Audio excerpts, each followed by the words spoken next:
నమస్తే అండి. Welcome to సనాతన స్టోరీస్. ఈరోజు మనము ఆదిదేవుని ప్రమథ గణాలు ఎవరో తెలుసుకోబోతున్నాం. అసలు ప్రమథ అంటే బాగా మందలించగలిగేవారని అర్థం. వీరు దేవతల కన్నా ఎక్కువ శక్తి కలవారై ఉంటారు. దేవతలను కూడా శిక్షించగలరు. వీరంటే దేవతలకు భయము మరియు భక్తి. దేవతలు తప్పుద్రోవ పడితే వారిని నిగ్రహించేవారు ప్రమథులు.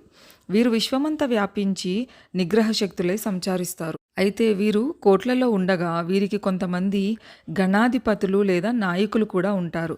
ఇప్పుడు వారిలో ముఖ్యమైన వారి గురించి మనం తెలుసుకుందాం. మొదటిగా వీరభద్రుడు. దక్షయజ్ఞంలో శివాపచారం చేసిన దక్షుణ్ణి విశ్వాది దేవతలను శిక్షించిన శివజటోద్భవుడు, తిరుగులేని పరాక్రమవంతుడు, సాక్షాత్ శివస్వరూపంగా పొగడబడేవాడు, అందరికన్నా ముఖ్యమైన గణాధిపతి. ఆది వృషభం. ధర్మదేవత శివుణ్ణి మోయగలిగే వరం పొంది అతని సమీపంలో ఎప్పుడూ సంచరించే తెల్లని వృషభం మూర్తి. విష్ణు బ్రహ్మాదుల సృష్టికి పూర్వమే శివుడు ద్వితీయ శంభునిగా ధర్మదేవతను వృషభ రూపంలో సృష్టించాడు. నందీశ్వరుడు. శిలాదుని పుత్రుడు. అది వృషభం యొక్క అవతారం. శివునికి రక్షగా ఆంతరంగికునిగా ఉండే గణమూర్తి. కైలాసానికి ఎవరు వచ్చినా ఇతని అనుమతి లేనిదే శివదర్శనం లభించదు. భృంగి. శివుని యొక్క పరమ భక్తుడు. భ్రమరము లాగా శివుని చుట్టూ ప్రదక్షిణం చేయడం పనిగా ఉన్నవాడు కాబట్టి భృంగి అని పిలువబడ్డాడు. కేవలం శివుణ్ణి ఆరాధిస్తూ పార్వతీదేవిని విస్మరించి శాపగ్రస్తుడై తల్లి వల్ల వచ్చే రక్త మాంసములను కోల్పోయి పడిపోతే శివుడు 3వ కాలు ప్రసాదించాడు. స్కందుడు. కుమారస్వామి శివకుమారుడు, దేవసేనాధిపతి, బ్రహ్మజ్ఞాని.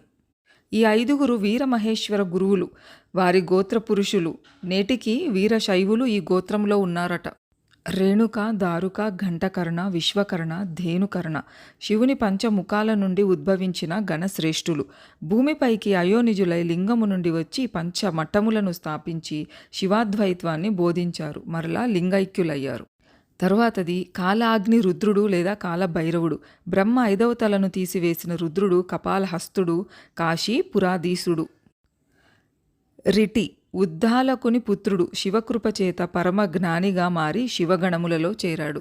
బాణుడు. శివుని పరమ భక్తుడు. శివునితోనే యుద్ధం కోరాడు. తత్సముడైన వానితో నీ అభీష్టం నెరవేరుతుందని వరం పొందాడు. శ్రీకృష్ణునితో యుద్ధం చేసి సహస్ర బాహువులు పోగొట్టుకుని శివగణాలలో చేరాడు. నర్మదా నదిలో బాణలింగాలు ఇతనికి ఇచ్చిన వరం వల్ల బాణలింగాలని పిలువబడతాయి.